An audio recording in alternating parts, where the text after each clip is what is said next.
Love, legacy, and lifestyle is truly why family businesses exist. That's all a business is. It's just a series of decisions that are made daily that lead to a certain direction that the business goes. Making the decisions out of love is really making those decisions for the greater good. Your legacy is not about you. It's not about you. It's about generations down the line and how they're able to thrive. Hello, everyone, and welcome to the show. My name is Adam Hill, and I am so glad you're here today.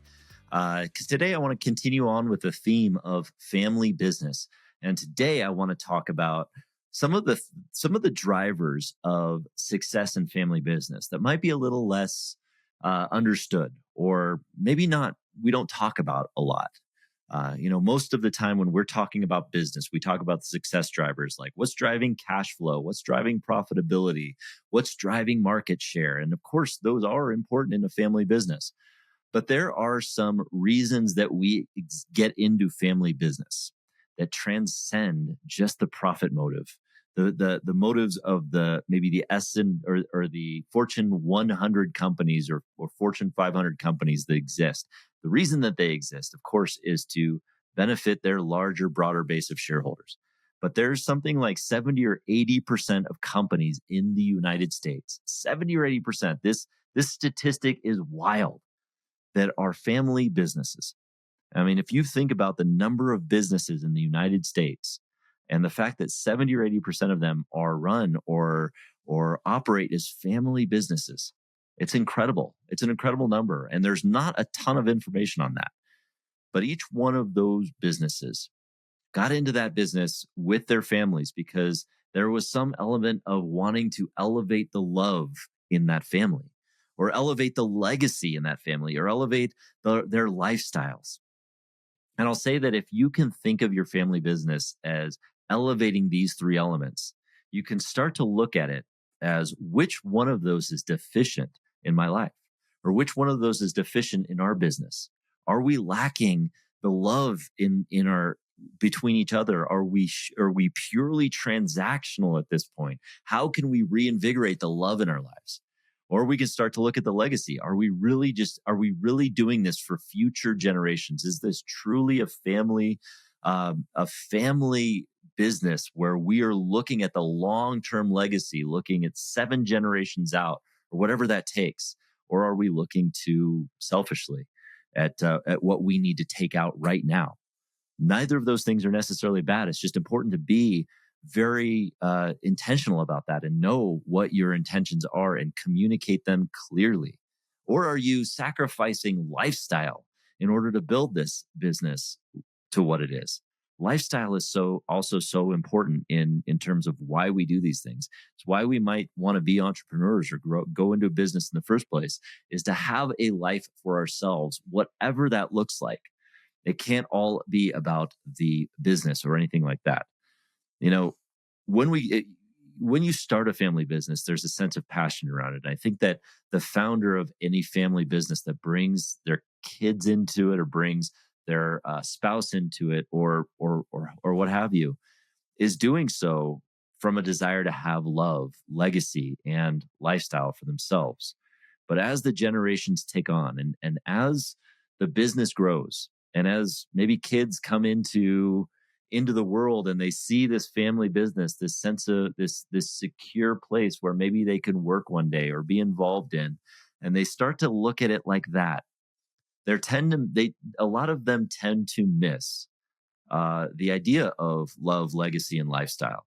And they just tend to look at this wealth building entity that might make them rich one day if they come into it, or might make them secure enough, even if it's just that.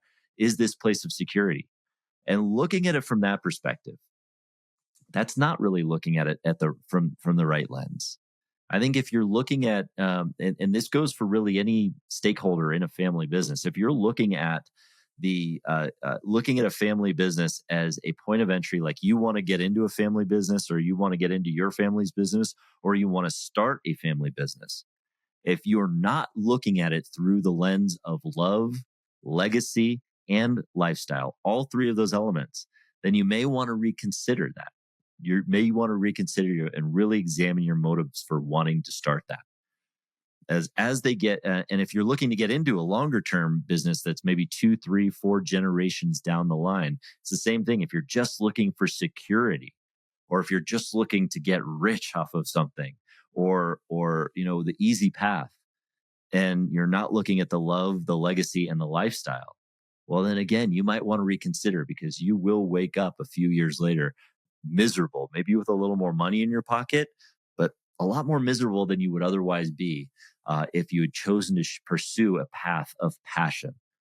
And that's why I think the love, legacy, lifestyle lens is so important to look through. Because a lot of times when a family business goes many generations down the line, say, or 4 generations down the line, and you're looking at it, that you realize that you ask the question of, why does this exist now? And the answer ultimately becomes, well, the first generation had a passion to do this, to start this business, to work with their brother or their kids or what have you, and it was passed on to their kids with some level of equal passion. And then it was passed on to their kids, and eventually the answer becomes, well, we exist because we've always existed. And what a sad state of affairs that might become, to exist simply because you've just always existed. And now it just becomes this entity that needs to continue existing because it's always been in existence, which doesn't really drive any kind of passion, does it? It's almost just like this obsessive compulsive behavior of trying to keep it going and keep it alive, because the legacy is still considered to be there for some reason. But there's no love, there's no consideration of legacy, there's no consideration of lifestyle in that motive. And it really truly does need all three. And I think that this is a question that founders, that owners, that leaders, that every stakeholder in the organization and every person leading from the top down needs to consider these questions at least yearly, and make sure that they are still attached to those ideas of love, legacy, and lifestyle, and still working on deliberately and intentionally working on increasing those aspects in their life. Love, legacy, and lifestyle is truly why family businesses exist. So for the love part, one of the key elements here is that you want to look at the decisions you make, because that's all a business is really just it's just a series of decisions that are made daily that lead to a certain direction that the business goes. And those decisions should be based on love. Like every decision that is made, we should consider that out of, are we acting out of love or are we acting out of fear? This is something that has come from work done by Gino Wickman, the founder of the Entrepreneurial Operating System, and I believe he presents it in his new book, Shine. But he talks about the idea of how we make decisions, that all decisions are made out of love or fear. And I really connected with this, because if we are making all of our decisions out of fear, well, we're probably going down the wrong path, and we're probably causing a lot of ourselves a lot of anxiety. And we're probably not doing anything good, anything beneficial for the greater good. Hey, everyone, I interrupt this program to introduce you to a powerful tool that will help you gain clarity on your vision and accelerate your growth and achievement. If you're listening to this show, it is likely that you have an exciting vision for your life. But the problem is that we often get caught up in the day-to-day. We get distracted. We face uncertainty, overwhelm, and self-doubt. And as a result, the gap between where you are and where you want to be seems insurmountable. And that's why I created a framework for how you can turn your vision into strategic, disciplined action that will accelerate your results in the next 90 days. I call it the Vision Reflection Retreat. It is a 2-day solo excursion designed to reignite passion and adventure into your busy life and realign your focus toward your why.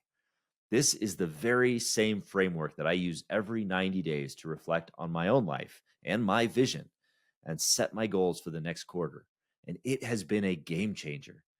And the good news is that I'm giving away this Vision Reflection Retreat guidebook for free when you sign up for my newsletter. Simply go to flowoverfear.com/retreat and download your free guide and enjoy the journey. Imagine making all of the decisions or many of the decisions in your own family out of fear. That's what's really considered a dysfunctional relationship, isn't it? The same can be true in business. If you're making all of the decisions out of fear and not love, well, then there's a dysfunction there. Making the decisions out of love is really making those decisions for the greater good, and that's really the key concept. So, how do you make decisions out of love? You really look at the greater good. You take the emotional element out of your out of your body or out of your mind. You detach from the negative emotion that is stirring inside your mind about a decision. You try to act more out of love. How can you connect more with love? How can you transcend the fear within the business, the unknowns, the resentment, the disconnect, the legal issues, all of the maybe all of the bad stuff that's happening in the business? How can you disconnect from that, transcend it, and then really find that true sense of love within the organization? Love for your brother, love for your sister, love for your parent and what they tried to do best despite despite maybe some of the poor decisions they might have made. Love for your kids despite the poor decisions they might be making now. How can you just act on love first?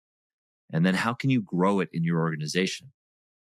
What if that was part of your strategy statement, of your owner or your business strategy statement of we serve or we live, we exist to entrench or enrich or expand the love that we have for our fellow human and within the family and within the people and the stakeholders working in this business? Some kind of statement like that regarding love. It makes you intentionally attached to it because love is so vital to the aspect of family business. And then there's the other part. And we talk, and this is talked about a lot in family business circles, the legacy aspect. Legacy is talked about a ton in the circles of the arenas of the legal, succession lawyers or trust attorneys or things like that talk about our legacies and how it's built into this legal vehicle or this legal document that builds our legacy. But that's not really what that is. And I think a lot of people, when they're talking about legacy of their legacy, it's a dangerous concept to talk about in that way. Because when you're talking about when you say it in terms of this, my legacy, you're making it about yourself. And you need to hear this if that's what you're saying. Your legacy is not about you. It's not about you. It's about generations down the line and how they're able to thrive, how their lives are able to be enriched. That's the legacy we want to create. That is evolutionarily speaking from the standpoint of humankind. That is why we exist on the planet, to make sure that the future generations of human beings survive and thrive. And that, as an extension of family business, is why family businesses exist, to make sure that future generations many years down the line can survive, thrive on their own. Your legacy is not about you. It's about them. And another part about that is to think about when you can detach from your own legacy and say, it's not about me, it's about them. The next thing that you can tell yourself is that your kids don't want to run your business. This is also an important concept about legacy in general. It's something where your kids, they may want to run a business. May want to run the business that you started, but they don't want to run your business the way that you want them to run it, nor should they, because things evolve, companies evolve, and they need to exist, and you need to respect that next generation exists, to break those sacred cows and lean more into evolved core values so that you can grow into that next generation, whether it looks like the same business, a new business, or some variety of business. And that legacy that you're creating for them, for the generations down the line, should not necessarily revolve around a single business that you start, your baby, or whatever it might be. It may be a series of investments. It may be a top level financial instrument that feeds into a variety of businesses, but it evolves over time. And if you could start thinking about the legacy of the family, the legacy of the family business, the legacy of the series of family instruments that serve that legacy, you can start to think about how that legacy evolves over time. That's how you can maintain a sustainable legacy. It's when you think about it in terms of the legacy that you're building on behalf of them, not the legacy that you have that you hope your kids continue. That's not a sustainable model. And then the final piece is the lifestyle piece. And whereas the legacy is not about you, the lifestyle is about you. And this is the fun part, because this is where you get to really build your dream here on earth. Why the family business exists now to serve the lifestyle that you want. What is the lifestyle that you want? And many people may look at this, many family business operators or leaders may look at it from the stance of, well, what can my family business afford to offer me in terms of lifestyle? And while yes, that's necessary and prudent to look at while you are in it right now, it's also an important aspect of when you're vision planning. You need to incorporate a vision for your life and your lifestyle that you want this family business to feed into. And you want to make sure that you can build that lifestyle for yourself. Do you want to travel? What do you want your work days to look like? How many days do you want to work? How many days do you want to take off? What does your income need to look like? What things do you want to do for fun? All of these things tie into it. And if you can create a vision around your lifestyle, you can start to work backward and start to build a business around how to feed that lifestyle. And that is not a selfish endeavor, because because if you're structuring your business the right way, in a caring and compassionate and loving way that is taking care of the long-term legacy, well, then when you rise up to the level of your lifestyle that you want, so too does everybody else in the organization. The rising tide will lift all ships as long as you structure it that way and that you allow that to happen. And that's an important way to do it, because if you're not giving that same lifestyle opportunity to your employees, to other family members, to the people that are working in the business, well, then it's not going to support your lifestyle for the long term.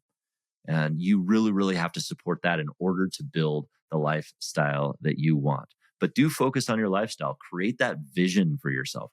Create that vision for the lifestyle that you want. Work backward and see how your business, your family business, can take you there. And so when you look at those things, when you look at the love, when you look at the legacy, when you look at the lifestyle of the family business that you want, you begin to see the bigger picture of how this business can serve a broader, greater good, and how you can build the life you want, not just for yourself, but for generations into the future. They can look at it that way. So on a quarterly, yearly basis, whatever frequency you want to make it, but some level of frequency, always take some time to sit with the key stakeholders in the company, the key family members, and look at the ways in which you're expanding the love, and in which you're in expanding the legacy, and where you're creating your lifestyle. And that will lead to success in your family business. Thanks for joining me today. See you next time. Thank you so much for joining me today on Flow Over Fear. If you are liking this show, please do me a favor and hit the subscribe button. That way you'll be first to know when I drop a new episode, including interviews or trainings or dad jokes. That's right, dad jokes. Add a little levity to your life. And if you liked this episode in particular, and you think somebody can get something from it, please share it with a friend. And that way we'll spread the message together. Thanks again for joining me today. We'll see you next time.